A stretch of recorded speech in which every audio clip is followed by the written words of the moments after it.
as we continue our Expanding the Debate special. We're spending the show airing excerpts of the Donald Trump-Hillary Clinton presidential debate in St. Louis at Washington University and giving Green Party presidential candidate Jill Stein a chance to respond to the same questions posed to the major party candidates. We also invited Libertarian presidential candidate Gary Johnson, but he did not take us up on our offer. Let's go back to the debate. It's co-moderated by Anderson Cooper of CNN, and this is Martha Raddatz of ABC.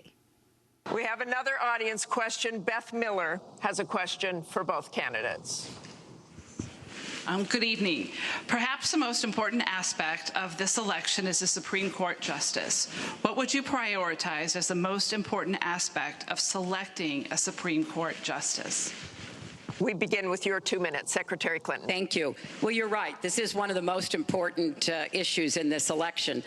I want to appoint Supreme Court justices who understand the way the world really works, who have real-life experience, who have not just been in a big law firm and maybe clerked for a judge and then gotten on the bench, but maybe they tried some more cases. They actually understand what people are up against, because I think the current court has gone in the wrong direction.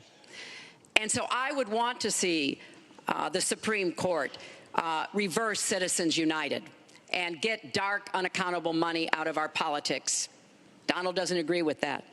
I would like the Supreme Court to understand that voting rights are still a big problem in many parts of our country, that we don't always do everything we can to make it possible for people of color and older people and young people to be able to exercise their franchise.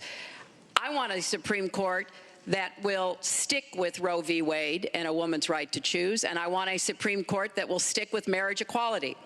Now, Donald has put forth the names of some people that he would consider, and among the ones that he has suggested are people who would reverse Roe v. Wade and reverse marriage equality. I think that would be a terrible mistake and would take us backwards.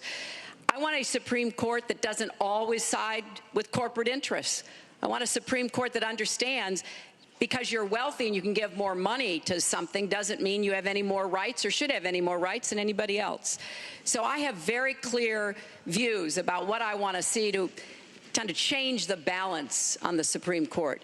And I regret deeply that the Senate has not done its job, and they have not permitted a vote on the person that President Obama, a highly qualified person, they've not given him a vote to be able to have the full complement of 9 Supreme Court justices. I think that was a dereliction of duty. I hope that they will see their way to doing it, but if I am so fortunate enough as to be president, I will immediately move to make sure that we fill that. We have 9 justices Secretary Clinton. To work on behalf of our people. Thank you. You're out of time, Mr. Trump. Justice Scalia, great judge, died recently, and we have a vacancy. I am looking to appoint judges very much in the mold of Justice Scalia. I'm looking for judges, and I've actually picked 20 of them so that people would see highly respected, highly thought of, and actually very beautifully reviewed by just about everybody, but people that will respect the Constitution of the United States. And I think that this is so important. Also, the Second Amendment, which is totally under siege by people like Hillary Clinton. They'll respect the Second Amendment and what it stands for, what it represents. So Dr. important Jill to me. Stein, now, Hillary mentioned presidential nominee of the Green Party. Your response. You have 2 minutes. Okay, and I'll try to be quick on this. We very much need Supreme Court justices who are ready to stand up for everyday people. And that means to end the stranglehold that big money has on our political system. So that means not only overturning Citizens United, but supporting the fact that money is not speech and that corporations are not people. In addition, we need strong support for our rights as voters, which are being encroached on by voter ID laws terribly. And we need to support the constitutional right to vote and ensure that there is positive and continuous support for that right to vote, which is very much under threat. And in addition, the Supreme Court needs to be strongly in support of women's rights, the rights of immigrants, workers' rights, and LGBTQ rights. Thank you. Let's go back to debate moderator Martha Raddatz of ABC.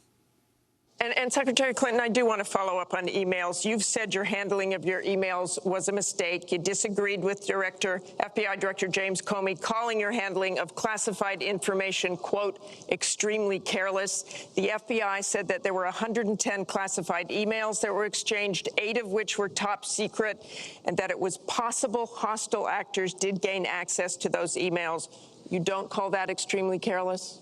Well, Martha, first let me say, and I've said it before, but I'll repeat it because I want everyone to hear it, that was a mistake, and I take responsibility for using a personal email account.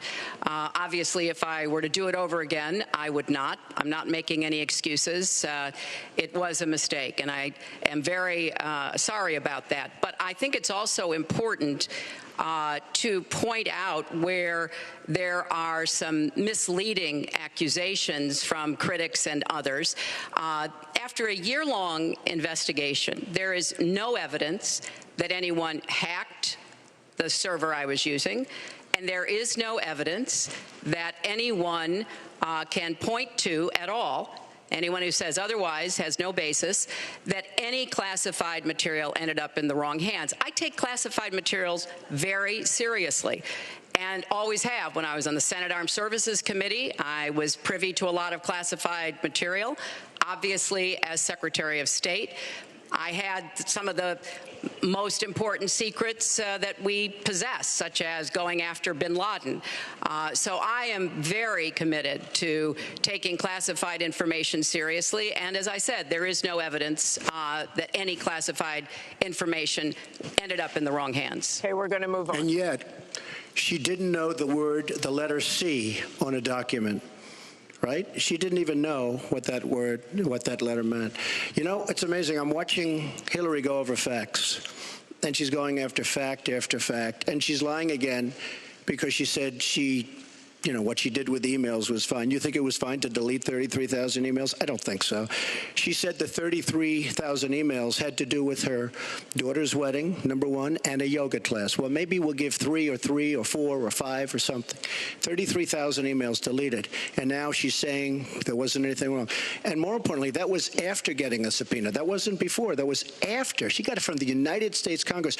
And I'll be honest, I am so disappointed in congressmen, including Republicans, for allowing this to happen. Our Justice Department, where her husband goes onto the back of an airplane for 39 minutes, talks to the Attorney General days before a ruling is going to be made on her case.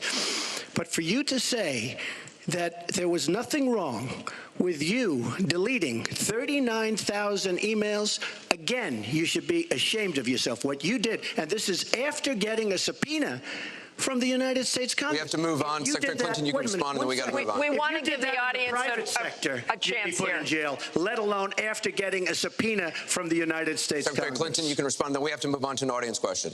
Look, it's just not true, and so please go you didn't delete them? Allow her to respond, please. Personal emails, not official. 33,000? Well, we turned over 35,000, so it was. What about the other 15,000? Please allow her to respond. She didn't talk while you talked.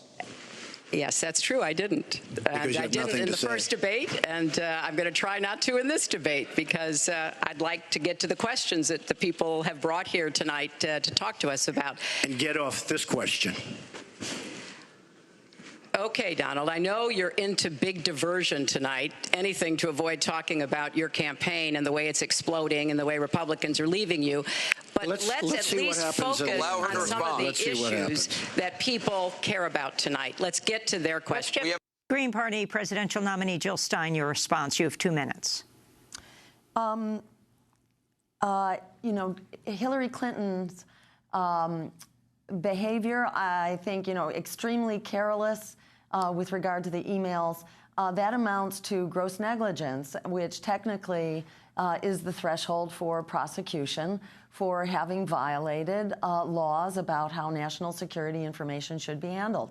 The fact that a leaker was not or that a hacker was not discovered doesn't mean anything, because hackers often leave no trace and you only find out a long after. Hillary Clinton also stated, and this was in the Inspector General's report, that this was intentional, that she did not want her private business subject to FOIA, to Freedom of Information Act. And in fact, what she deleted amounted to half the volume of her emails, which is pretty staggering that someone on a job as busy as the Secretary of State's job has half of their time on the job, or at least half the volume of their emails is spent on their own personal business. And it's a little bit disturbing that as she is conducting the Secretary's business, she has concurrently this Clinton Foundation business where she is granting special favors, special partnerships, special government contracts, weapons deals, et cetera, to Clinton Foundation donors. So there's just a lot here that represents how the economic and political elite are very much represented, I think, by both of these candidates, and underscores why it's really important for us to exercise our power in a democracy. We have a right to know who we can vote for, as well as a right to vote. And I urge people to go to my website, jill2016.com, and join our campaign for open debates so that we can truly learn what is at stake in this election and what our options are. Let's go back to debate co-moderator Martha Raddatz of ABC. We're going to move on to Syria. Both of you have mentioned that. She said a lot of things. I mean, I think we should be allowed to maybe Mr. Trump, we're going to go on. This is about the audience. Disaster as a senator. Mr. Trump, we're going to move on. The heartbreaking video of a 5-year-old Syrian boy named Amran sitting in an ambulance after being pulled from the rubble after an airstrike in Aleppo focused the world's attention on the horrors of the war in Syria, with 136 million views on Facebook alone. But there are much worse images coming out of Aleppo every day now, where in the past few weeks alone, 400 people have been killed, at least 100 of them children. Just days ago, the State Department called for a war crimes investigation of the Syrian regime of Bashar al-Assad and its ally, Russia, for their bombardment of Aleppo. So this next question comes from social media through Facebook. Diane from Pennsylvania asks, if you were president, what would you do about Syria and the humanitarian crisis in Aleppo? Isn't it a lot like the Holocaust when the U.S. waited too long before we helped? Secretary Clinton, we will begin with your 2 minutes. Well, the situation in Syria is catastrophic. And every day that goes by, we see the results of the regime by Assad in partnership with the Iranians on the ground, the Russians in the air, bombarding places, in particular Aleppo, where there are hundreds of thousands of people, probably about 250,000 still left. And there is a determined effort by the Russian Air Force to destroy Aleppo in order to eliminate the last of the Syrian rebels who were really holding out against the Assad regime. Russia hasn't paid any attention to ISIS. They're interested in keeping Assad in power. So when I was Secretary of State, advocated, and I advocate today, a no-fly zone and safe zones. We need some leverage with the Russians because they're not going to come to the negotiating table for a diplomatic resolution unless there is some leverage over them. And we have to work more closely with our partners and allies on the ground. But I want to emphasize that what is at stake here is the ambitions and the aggressiveness of Russia. Russia has decided that it's all in Syria, and they've also decided who they want to see become president of the United States, too, and it's not me. I've stood up to Russia. I've taken on Putin and others, and I would do that as president. I think wherever we can cooperate with Russia, that's fine, and I did as Secretary of State. That's how we got a treaty reducing nuclear weapons. It's how we got the sanctions on Iran that put a lid on the Iranian nuclear program without firing a single shot. So I would go to the negotiating table with more leverage than we have now. But I do support the effort to investigate for crimes, war crimes committed by the Syrians and the Russians and try to hold them accountable. Thank you, Secretary Clinton. First of all, she was there as Secretary of State with the so-called line in the sand, which... No, I wasn't. I was gone. I hate to interrupt you, but you were in contact, excuse me. At some point, we need to do some fact-checking here. You were in total contact with the White House, and perhaps, sadly, Obama probably still listened to you. I don't think he'd be listening very much anymore. Obama draws the line in the sand. It was laughed at all over the world what happened. Now, with that being said, she talks tough against Russia, but our nuclear program has fallen way behind, and they've gone wild with their nuclear program. Not good. Our government shouldn't have allowed that to happen. Russia is new in terms of nuclear. We are old, we're tired, we're exhausted in terms of nuclear. A very bad thing. Now, she talks tough. She talks really tough against Putin and against Assad. She talks in favor of the rebels. She doesn't even know who the rebels are. You know, every time we take rebels, whether it's in Iraq or anywhere else, we're arming people. And you know what happens? They end up being worse than the people. Look at what she did in Libya with Gaddafi. Gaddafi's out. It's a mess. And by the way, ISIS has a good chunk of their oil. I'm sure you probably have heard that. It was a disaster. Because the fact is, almost everything she's done in foreign policy has been a mistake, and it's been a disaster. Jill Stein, your final comment, presidential nominee of the Green Party, on this issue of Syria. So Syria is a disaster, and it's a very complicated disaster. It is a civil war. It is a proxy war among many nations. It is a pipeline war also between Russia and the Gulf states, who are competing to run their pipelines with fracked gas into Europe across Syria. So this is a very complicated situation, and there is a hornet's nest, a real circular firing squad of alliances here that's, you know, extremely complicated. To present a no-fly zone here as a solution is extremely dangerous. A no-fly zone means we are going to war with Russia, because it means we will be shooting down planes in the sky in order to create this no-fly zone, which is where Russia has a commitment to defending the Assad government. So remember, there was a ceasefire, which was very hard won, and that ceasefire was destroyed by the action of the Americans, bombing, apparently by mistake, although some people say not by mistake, but it was our bombing of the Syrian troops that destroyed that ceasefire. We need to redouble our efforts here. And we need to acknowledge that war with Russia is not an option.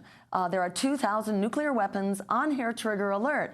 And who was it that dropped out of the nuclear arms control? That was George Bush. That was our part, the U.S., in allowing the nuclear arms race to re-engage. Mikhail Gorbachev, the former premier of the Soviet Union, said last week that we are now at a more dangerous period regarding nuclear war than we have ever been. So it's really important for the warmongers in the Democratic and Republican parties to be cooling their jets now, and for us to be moving forward towards a weapons embargo and a freeze on the funding of those countries that are continuing to fund terrorist enterprises. Green Party presidential candidate Dr. Jill Stein, thanks so much for being with us as part of our Expanding the Debate 2-hour special. If you didn't get the whole thing, go to democracynow.org. And also our 3.5-hour special on the night of the St. Louis debate, Sunday night, with all of our guests and pre- and post-debate conversation. I'm Amy Goodman. Thanks so much to Mike Burke, Noreen Sheikh, Carla Wills, Laura Gardesteiner, Dina Guzder, Sam Alcoff. Thanks for joining us.